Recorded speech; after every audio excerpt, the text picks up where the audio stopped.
दर्शक बंधु पुणी थे बैक टू बैक गोटे नुआ प्रोजेक्ट सहित रूपेली परदा को फेरुंट मिस्टर रम्य दीपक। कारण जी सार्थक फिल्म्स बैनर अभिनीत नुआ सिनेमा मिस्टर रम्य प्रस्तुति पथरे रही बेले एपाखे सिद्धार्थ टीवी बैनर रे दीपक को नहीं निर्माण होगाकू जाउची आउ गोटे नुआ ओडिया सिनेमा। जदियो चलचित्रटीर शीर्षक एपर्यंत स्पष्टीकरण करा जाय नहीं।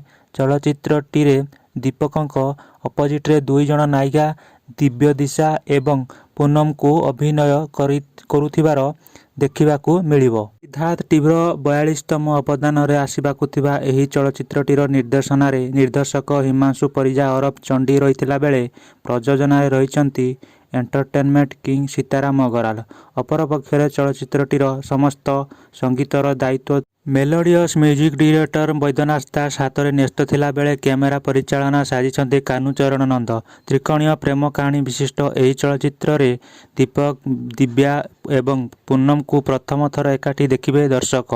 निकट अतीत यही सिनेमार मुहूर्त प्रयोजना टीम पक्षरु समाप्त करा जाई चलचित्र म्यूजिक शूटिंग एवं फिल्म शूटिंग को खूब शीघ्र आरंभ करा जिवो बोली चलचित्र निर्माता सीताराम अग्रवाल कहिसंती। दर्शक बंधु एबे तो बास देखा बाकी रहिला कि नुआ भेंचर सहित नुआ जोड़ी परदारे की हलचल करुछि एवं सिनेमा कहानी को नहीं केते मात्रा रे सफलता हासिल करि पारुछि। आगो को एमिति ताजा अपडेट पाई वीडियो देखंतु एवं आम चैनल को सब्सक्राइब करंतु।